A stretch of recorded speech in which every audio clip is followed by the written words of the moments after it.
Jadi saya akan mulai pembahasan kita pada malam ini mengenai baptisan Roh Kudus. Baptisan Roh Kudus dari perspektif Gereja Sidang Jemaat Allah ya. Nah, kalau dari perspektif gereja yang lain sudah pasti ada, tetapi malam ini saya berfokus kepada apa yang diyakini oleh Gereja Sidang Jemaat Allah. Karena kita semua, atau paling tidak sebagian besar dari para peserta GW Jawab ini kan orang-orang Gereja Sidang Jemaat Allah. Jadi wajar apabila kita sebagai orang Gereja Sidang Jemaat Allah perlu untuk memahami apa sih yang menjadi keyakinan dari Gereja Sidang Jemaat Allah mengenai baptisan Roh Kudus. Oke, saya akan membahas baptisan Roh Kudus dari perspektif Gereja Sidang Jemaat Allah. Sekali lagi dari perspektif Gereja Sidang Jemaat Allah. Implikasinya apa? Ya, implikasinya adalah ya bisa saja saudara akan mengunjungi gereja yang lain dan mendapatkan pengajaran yang berbeda mengenai baptisan Roh Kudus. Oke, baptisan Roh Kudus dari perspektif Gereja Sidang Jemaat Allah. Nah, Gereja Sidang Jemaat Allah punya butir-butir pengakuan iman. Nah, butir pengakuan iman nomor 9 itu secara khusus berbicara mengenai baptisan Roh Kudus. Di dalam butir yang ke-9 dari pengakuan iman Gereja Sidang Jemaat Allah, di sana tertulis kata-kata seperti ini. Baptisan Roh Kudus menurut Kisah Para Rasul 2 ayat 4 dikaruniakan kepada orang beriman yang memohon kepada Allah. Jadi butir yang ke-9 ini secara eksplisit berbicara mengenai baptisan Roh Kudus. Di sana tertulis baptisan Roh Kudus menurut Kisah Para Rasul 2 ayat 4 dikaruniakan kepada orang beriman yang memohon kepada Allah. Oke, perkenankan saya menjabarkan mengenai apa yang diyakini oleh Gereja Sidang Jemaat Allah. Yang pertama, yang perlu kita pahami terlebih dulu adalah beberapa pemahaman yang tidak sejalan dengan keyakinan Gereja Sidang Jemaat Allah mengenai baptisan Roh Kudus. Yang pertama adalah baptisan Roh Kudus dipandang sebagai tiket masuk menuju kerajaan surga. Jadi ada orang-orang dari Pentakosta, khususnya Pentakosta lama, yang memahami bahwa baptisan Roh Kudus itu adalah tiket masuk ke dalam kerajaan surga. Artinya apa? Artinya kalau orang itu belum dibaptis oleh Roh Kudus, orang tersebut tidak akan masuk ke dalam kerajaan surga. Atau orang tersebut tidak akan memperoleh keselamatan. Nah, salah seorang yang mengatakan atau punya pemahaman semacam ini adalah seorang tokoh Pentakosta yang bernama Charles Parham. Nah, gagasan ini sekarang sudah banyak ditinggalkan, dan gagasan ini juga bukan gagasan yang diyakini oleh GSCA. GSCA meyakini bahwa keselamatan itu hanya oleh anugerah saja. Ya. Nah, ini berbeda dengan apa yang diyakini oleh orang-orang yang memegang pandangan ini. Orang yang memegang pandangan ini memahami bahwa gagasan keselamatan oleh anugerah saja itu kurang. Harus ditambah dengan baptisan Roh Kudus. Nah, pemahaman ini tidak sesuai dengan GSCA. GSCA meyakini bahwa keselamatan itu semata-mata adalah hasil karunia Allah saja.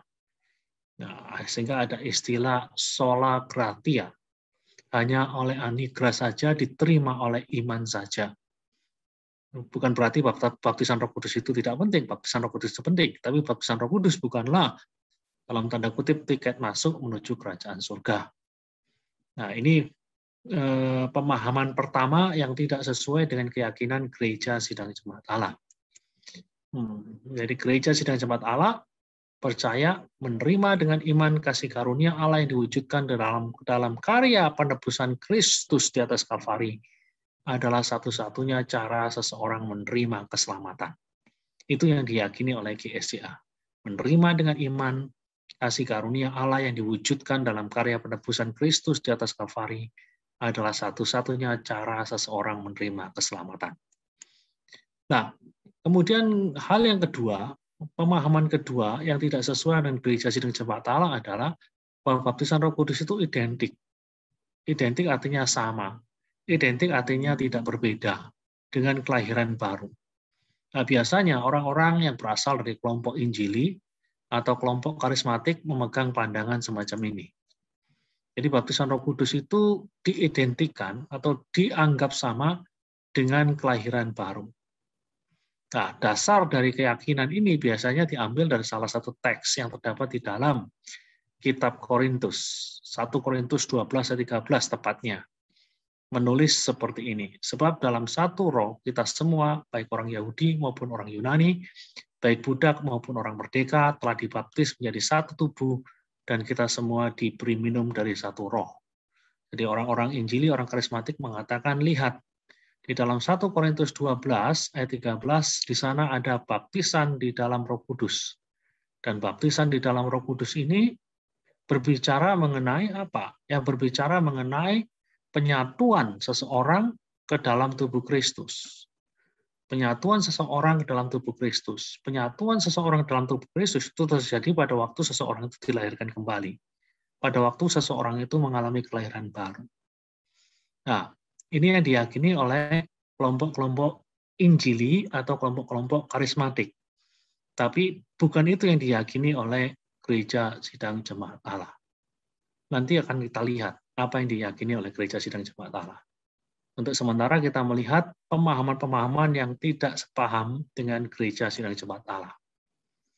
Nah, bagaimana orang-orang Pentakosta memahami teks yang baru saja kita baca? Mungkin yang ini nanti akan saya bahas dalam bagian berikutnya aja. Kemudian hal yang ketiga, pemahaman yang ketiga adalah baptisan Roh Kudus itu identik dengan bahasa roh. Ini juga pemahaman yang tidak cocok dengan GSCA. Di baptisan Roh Kudus itu tidak identik dengan bahasa roh. Di dalam pemahaman GSCA, bahasa roh itu adalah tanda fisik dari seseorang yang mengalami baptisan Roh Kudus. Itu akan kita bahas terperinci lebih dalam lagi nanti di dalam bagian-bagian yang akan kita bahas. Jadi GSCA yang meyakini bahwa bahasa roh adalah tanda fisik, tapi bahasa roh itu sendiri bukan baptisan roh. Jadi bahasa roh itu bukan baptisan roh, bahasa roh itu adalah tanda dari seseorang yang mengalami baptisan roh. Itu ibarat kalau saudara nyetir mobil di jalan raya dan kemudian Anda melihat tanda ini. Tanda ini kan artinya ada rumah makan. Ada rumah makan, jadi kalau Anda lapar, Anda tinggal mengikuti arah yang telah ditunjukkan dan Anda akan sampai di sini. Jikalau baptisan Roh Kudus itu diibaratkan seperti restoran yang menyediakan makanan, di mana Anda bisa makan sepuasnya sampai kenyang, maka tanda ini, pelang yang ada di jalan inilah yang menjadi bahasa rohnya. Jadi ini hanya sekedar tanda dari ini. Gitu. Jadi gambar garpu, gambar sendok, ini hanyalah tanda dari restoran yang menyediakan makanan. Anda tidak akan kenyang kalau berhenti di sini. Anda harus berhenti di sini. Ya. Jadi ini bahasa roh, ini baptisan roh. Ini tanda dari ini. Gitu. Jadi sekali lagi, Gereja Sidang Jemaat Allah tidak memahami bahwa baptisan Roh Kudus itu identik dengan bahasa roh. Bahasa roh adalah tanda dari baptisan Roh Kudus. Nah, itulah tiga pemahaman yang tidak sejalan dengan apa yang diyakini oleh Gereja Sidang Jemaat Allah. Nah, sekarang kita akan mempelajari keyakinan Gereja Sidang Jemaat Allah itu apa sih? Nah, benar kita lihat. Yang pertama, bagi Gereja Sidang Jemaat Allah, baptisan Roh Kudus adalah pengalaman rohani yang berbeda. Lihat, yang dicetak berbeda, yang dicetak hitam. Jadi baptisan Roh Kudus adalah pengalaman rohani yang berbeda dan terjadi sesudah kelahiran baru. Ini kuncinya ya. Baptisan Roh Kudus adalah pengalaman rohani. Jadi pengalaman rohani ya, yang berbeda dan terjadi sesudah.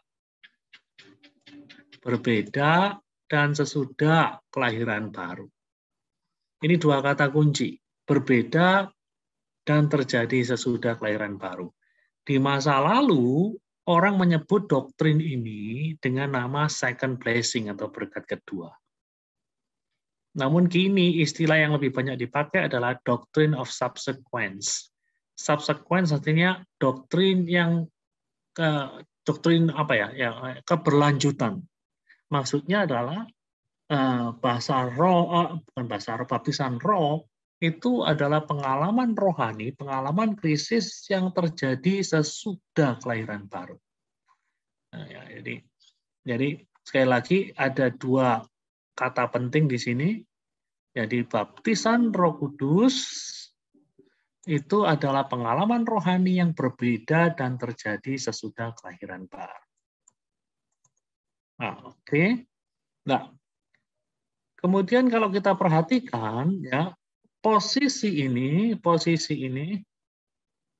jadi posisi semacam ini itu dibangun berdasarkan ya tentu saja ayat-ayat Alkitab.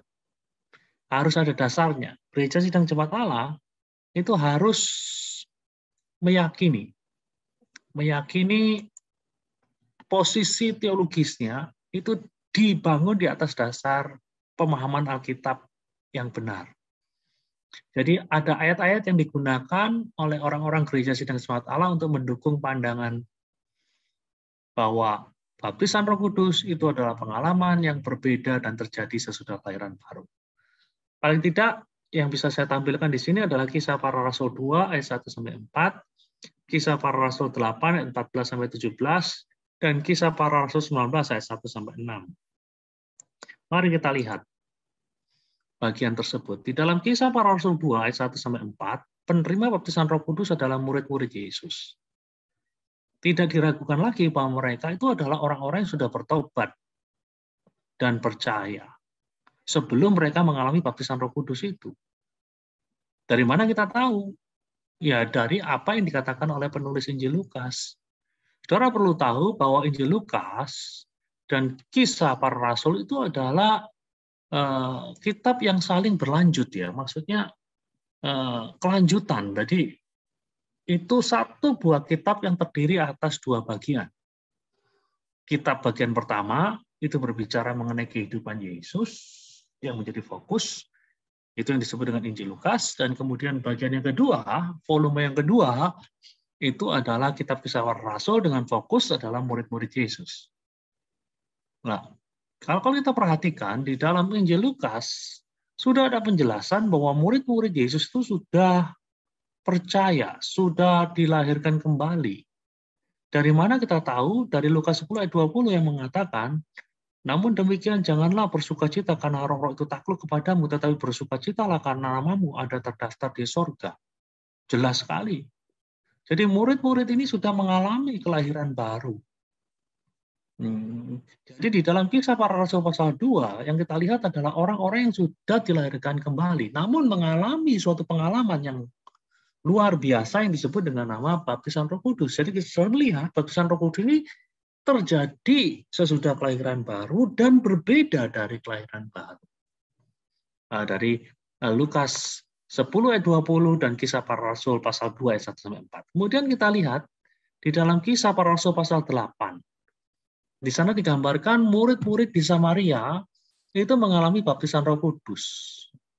Nah, kita melihat Petrus dan Yohanes itu menumpangkan tangan di atas mereka-mereka yang disebut dengan murid-murid di Samaria. Lalu pertanyaan kita adalah, murid-murid di Samaria ini statusnya apa? Apakah mereka orang yang belum percaya atau orang yang sudah percaya? Nah, sekali lagi kita perlu untuk melihat apa yang dilukiskan oleh Lukas. Lukas menggambarkan mereka sebagai orang-orang yang sudah percaya. Karena apa? Karena mereka digambarkan sebagai orang-orang yang telah bertobat di bawah pelayanan seorang penginjil yang bernama Filipus. Itu. Nah, sudah lihat ini Kisah Para Rasul. Tapi sekarang mereka percaya kepada Filipus yang memberitakan Injil tentang kerajaan Allah dan tentang nama Yesus Kristus, dan mereka memberi diri mereka dibaptis baik laki-laki maupun perempuan. Saudara perhatikan di sini, murid-murid di Samaria itu mendengar Filipus memberitakan Injil, mereka memberikan respon, mereka menerima Yesus, dan mereka dibaptis. Jadi mereka ini sudah percaya statusnya, sudah mengalami kelahiran baru. Nah, kemudian kita melihat ketika rasul-rasul di Yerusalem mendengar bahwa tanah Samaria telah menerima firman Allah, sudah melihat di sini. Orang-orang Samaria sudah menerima firman Allah, sudah percaya. Jadi kalau kemudian kita lihat di dalam Kisah Para Rasul 8 ayat 17, ketika Petrus dan Yohanes datang ke sana, yang mereka hadapi adalah orang-orang yang sudah percaya. Dan ketika mereka menumpangkan tangan dan dikatakan mereka mengalami baptisan Roh Kudus, itu baptisan bukan untuk menjadikan mereka orang percaya, karena mereka sudah jadi orang percaya. Jadi itulah sebabnya GSJA memahami bahwa baptisan Roh Kudus adalah pengalaman yang berbeda dari kelahiran baru. Dan terjadi sesudah kelahiran baru. Sudah lihat, orang-orang Samaria ini sudah mengalami kelahiran baru, mengalami baptisan Roh Kudus. Baptisan Roh Kudus itu berbeda dari kelahiran baru dan terjadi sesudah kelahiran baru. Itu yang bisa kita lihat di dalam murid-murid di Samaria. Sama dengan apa yang kita lihat di dalam Kisah Para Rasul pasal 2. Sekarang kita lihat satu lagi di dalam Kisah Para Rasul 19 ayat 1-7. Di dalam Kisah Para Rasul 19 ayat 1-7 diceritakan Roh Kudus turun ke atas murid-murid Yohanes Pembaptis di Efesus. Lalu pertanyaannya adalah, sekali lagi, bagaimana status mereka? Apakah mereka orang-orang yang belum percaya kepada Injil, sehingga mereka tidak boleh dikategorikan sebagai orang yang sudah dilahirkan kembali, ataukah mereka adalah orang-orang yang sudah percaya kepada Injil, dan oleh karena itu boleh dikategorikan sebagai orang-orang yang dilahirkan kembali? Nah, dan di dalam Kisah Para Rasul pasal 19, kita mendapatkan gambaran yang jelas bahwa murid-murid Yohanes Pembaptis yang di Efesus itu sudah percaya kepada Injil. Mereka sudah percaya kepada Injil. Buktinya apa? Buktinya Lukas sebagai penulis kitab Kisah Para Rasul menyebut mereka sebagai murid. Di dalam bahasa Yunani, kata untuk murid itu adalah matetes. Itu kalau singular. Kalau jamak itu matetai. Nah, singular maksudnya tunggal. Plural artinya jamak. Mereka disebut oleh Lukas sebagai murid-murid matetai. Kalau satu murid namanya matetes. Dan menariknya adalah tiap kali Lukas menggunakan istilah matetes atau matetai, itu jelas. Yang dimaksud adalah bahwa orang-orang itu bukanlah orang-orang yang belum kenal Yesus, belum terima Injil. Matetes adalah orang-orang yang sudah menerima Injil. Sehingga mereka dapat dikategorikan sebagai orang-orang yang sudah percaya, orang-orang yang sudah dilahirkan kembali. Jadi sekali lagi, yang dihadapi oleh Paulus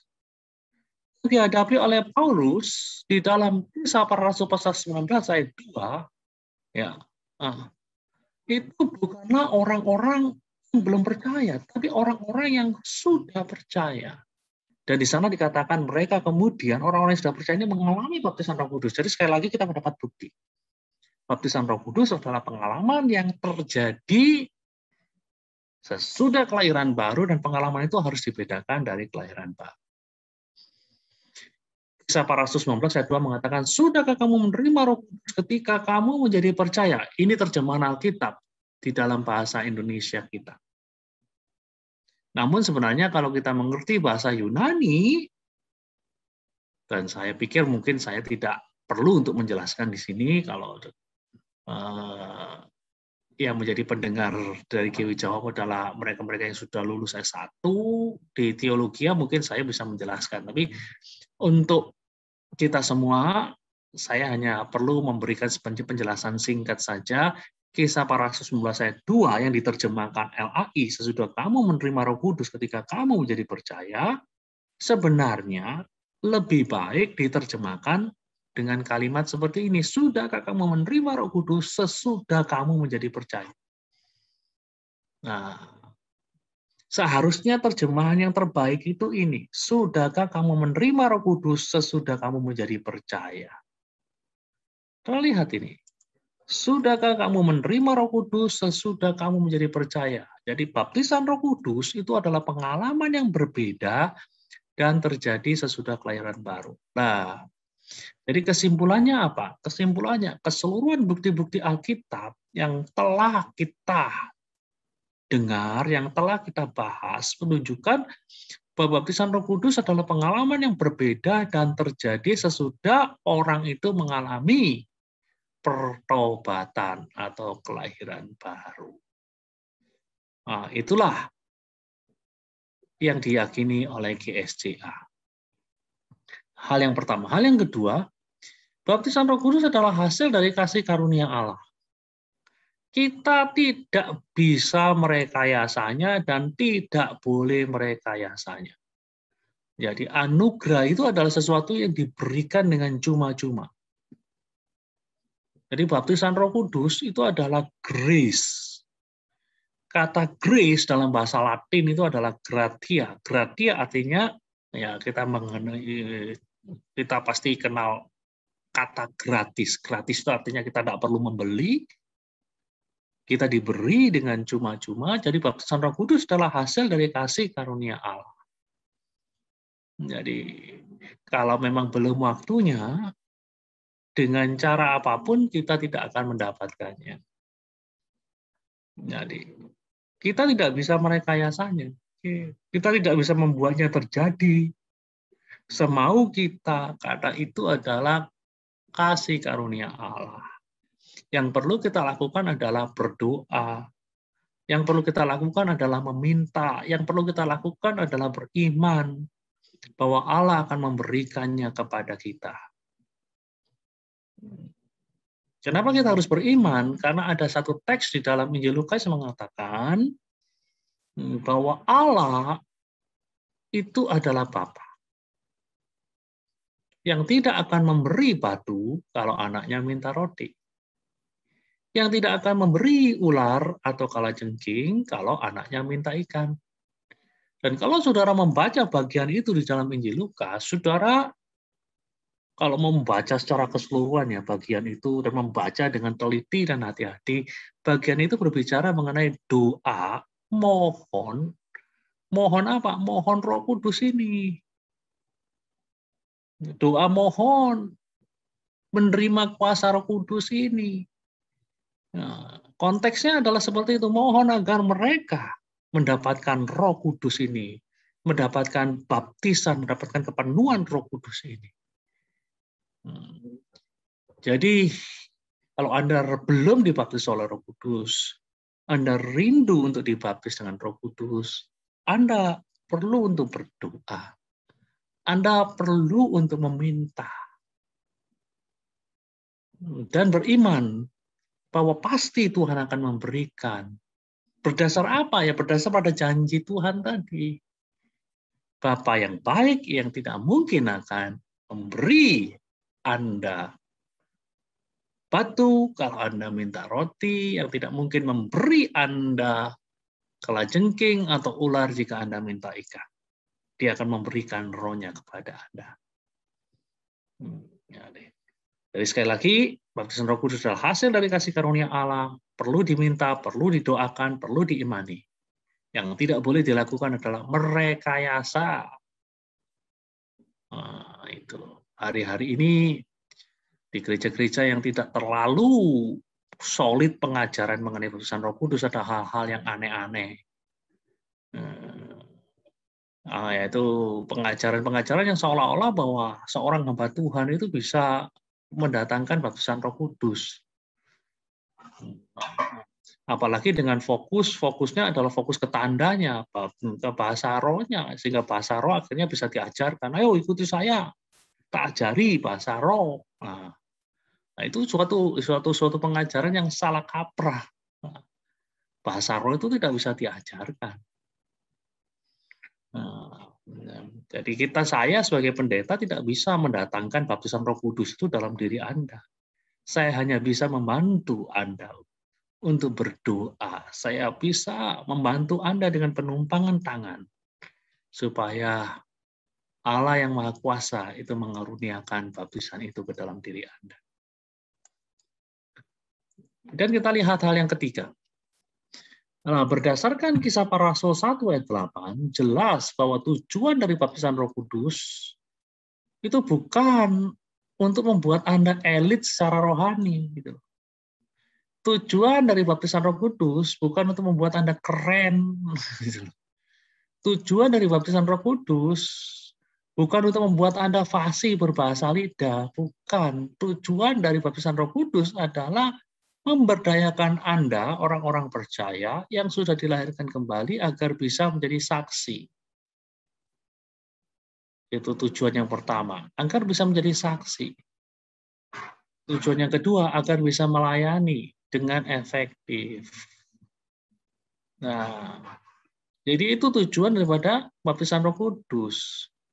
Jadi kalau baptisan Roh Kudus diminta hanya sekedar untuk keren-kerenan, hanya sekedar untuk sekedar untuk menunjukkan ini loh, aku sekarang sudah dibaptis Roh Kudus, aku sekarang boleh diklasifikasikan sebagai orang-orang yang elit secara rohani.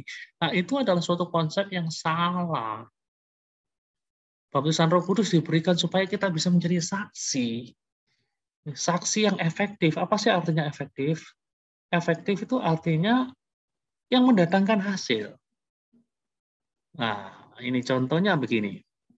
Gunting itu efektif untuk memotong kertas, tetapi tidak efektif untuk memotong kayu. Gergaji itu tidak efektif untuk memotong kertas, tetapi efektif untuk memotong kayu. Nah, saudara-saudara sekalian, hari ini orang yang tidak dibaptis Roh Kudus bisa saja menjadi saksi. Lalu pertanyaannya, apakah saksi? Apakah ketika mereka mempersaksikan Injil, mereka bisa mempersaksikan dengan efektif?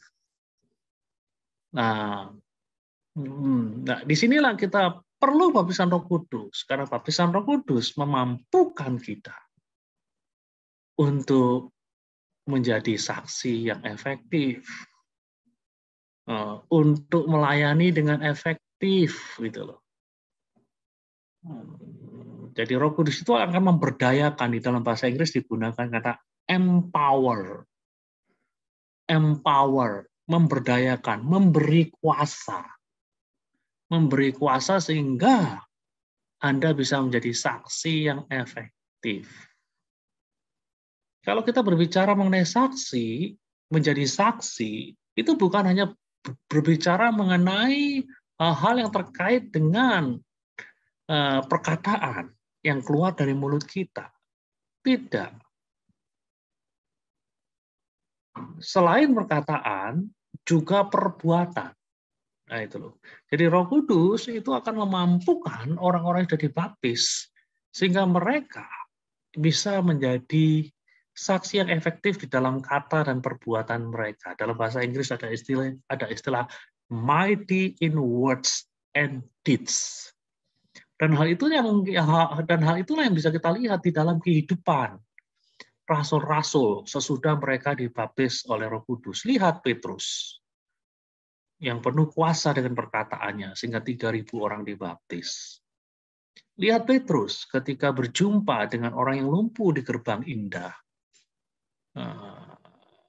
Dan dia bersabda pada orang tersebut untuk bangkit dan berjalan. Orang yang lumpuh di gerbang indah dikatakan bangkit dan berjalan. Bukankah ini sesuatu yang luar biasa? Nah, saudara-saudara sekalian, kita perlu empowering for service ini.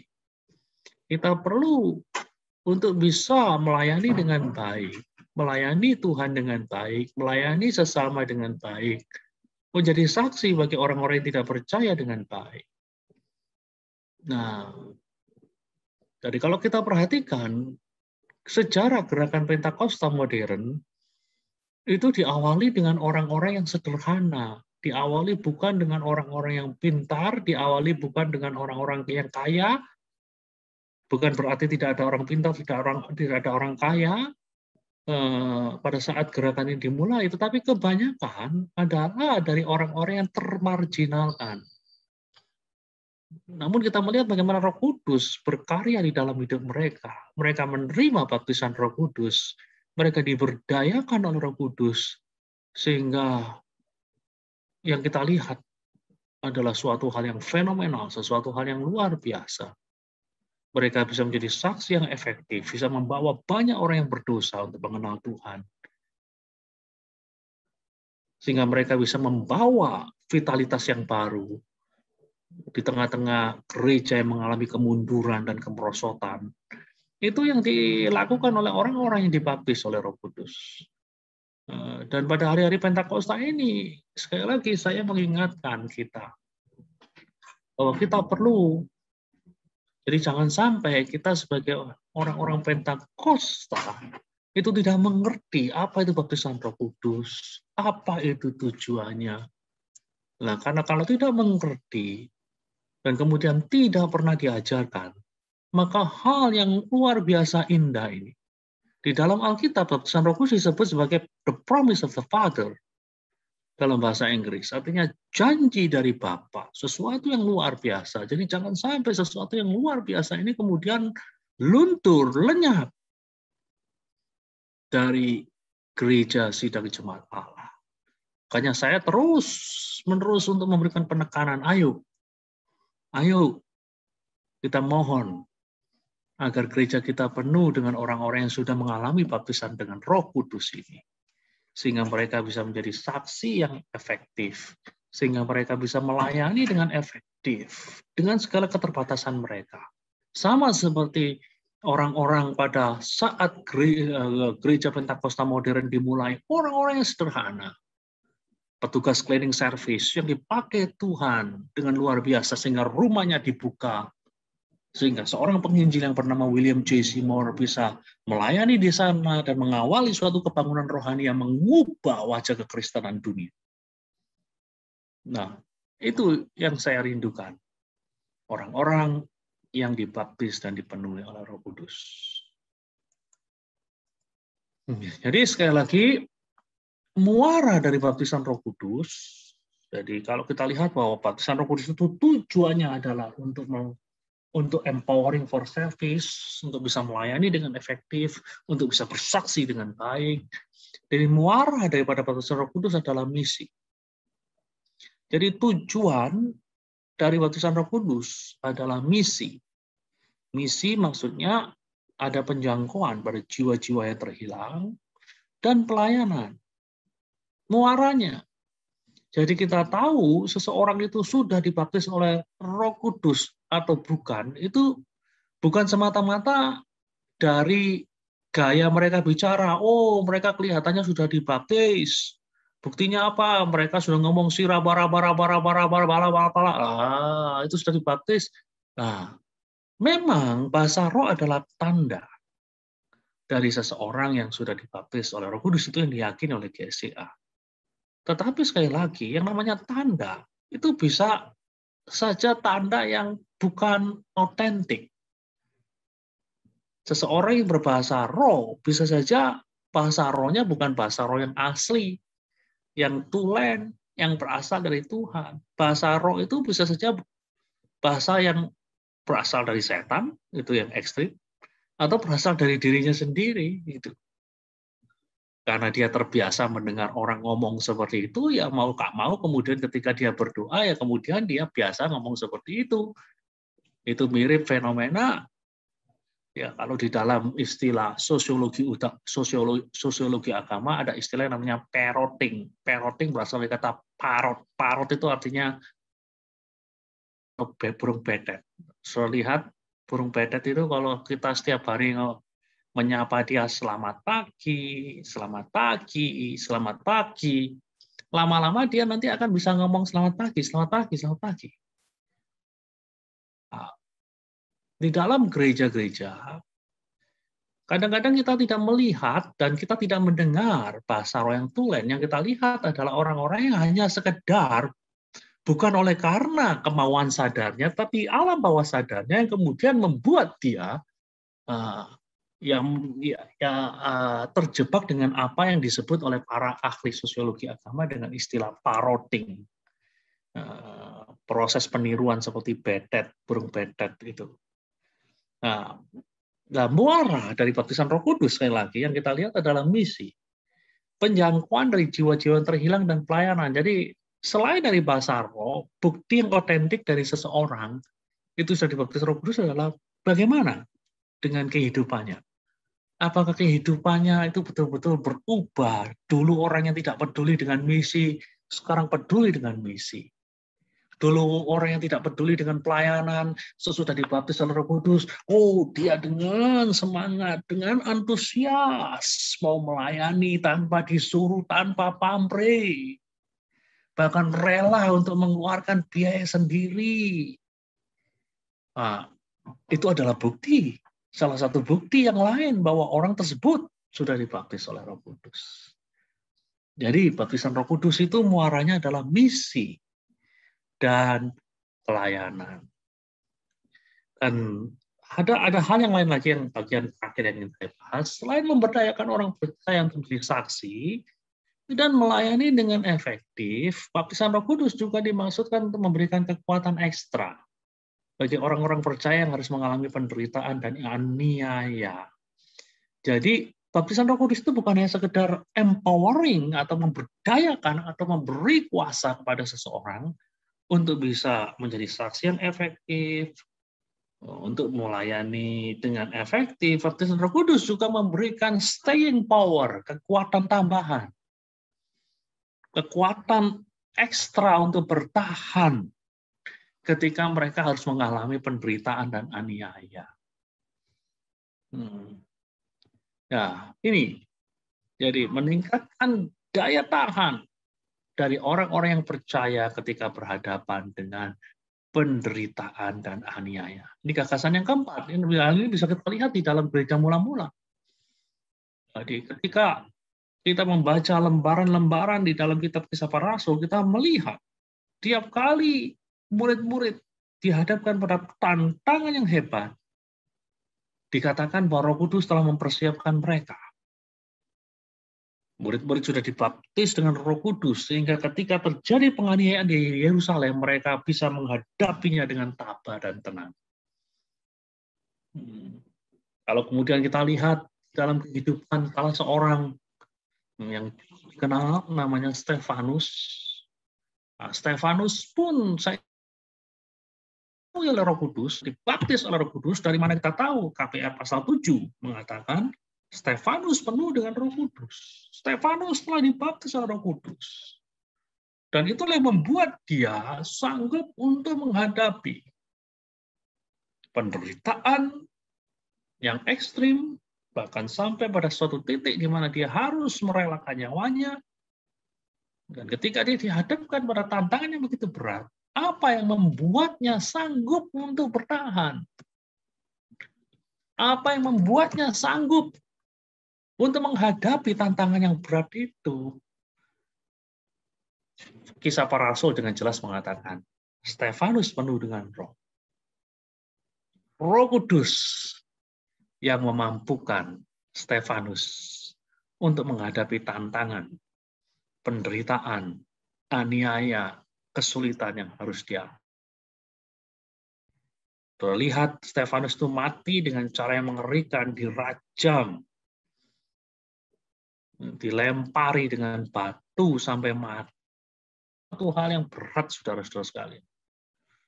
Itu jauh lebih berat daripada mati digantung atau mati dipenggal. Mati digantung atau dipenggal itu sekali sudah selesai. Tapi mati dilempari dengan batu itu adalah penderitaan yang luar biasa. Namun di sini katakan Stefanus sanggup untuk menghadapinya karena dia dikatakan sebagai orang yang penuh dengan Roh Kudus. Nah, kalau kemudian kita melihat di dalam sejarah kekristenan modern. Kita melihat sejarah kekristenan di Cina, pernah diceritakan di dalam kehidupan seorang yang bernama Brother Yun, Saudara Yun. Kisah lengkapnya bisa saudara baca di dalam sebuah buku yang berjudul Heavenly Man. Di dalam bahasa Indonesia diterjemahkan dengan judul Manusia Surgawi. Dia pernah datang di Jakarta beberapa tahun yang lalu, pernah memberi kesaksian di Batu Tulis, di JWS Kelapa Gading beberapa tahun yang lalu, lebih dari 10 tahun yang lalu. Dan di dalam bukunya dia menceritakan penderitaan yang luar biasa yang dia hadapi sebagai orang percaya. Ketika dia memberitakan Injil ditangkap oleh agen-agen rahasia komunis, dijebloskan di dalam penjara yang sangat keras dan kejam, kaki dan tangannya dipatahkan, setiap hari dia harus dipukuli, disiksa, namun dia sanggup untuk melewati itu semua, oleh karena dia telah mengalami kepenuhan roh ini. Nah, saudara-saudara sekalian, inilah 4 hal yang diyakini oleh gereja sidang jemaat Allah mengenai baptisan Roh Kudus. Baptisan Roh Kudus adalah pengalaman yang berbeda dan terjadi sesudah kelahiran baru. Baptisan Roh Kudus itu punya tujuan agar orang-orang percaya bisa menjadi saksi yang efektif, bisa melayani dengan efektif, dan itu membawa implikasi bahwa baptisan Roh Kudus pada akhirnya akan bermuara kepada misi. Misi artinya penjangkauan jiwa-jiwa yang belum kenal Tuhan, dan juga pelayanan. Dan yang terakhir, baptisan Roh Kudus akan memampukan orang-orang percaya untuk jauh lebih tangguh, jauh lebih kuat ketika menghadapi penderitaan, aniaya, dan kesulitan di dalam kehidupan. Nah, itulah sebabnya kita perlu untuk mendapatkan pengalaman ini. Nah, bagian pertama dari baptisan Roh Kudus sudah saya akhiri.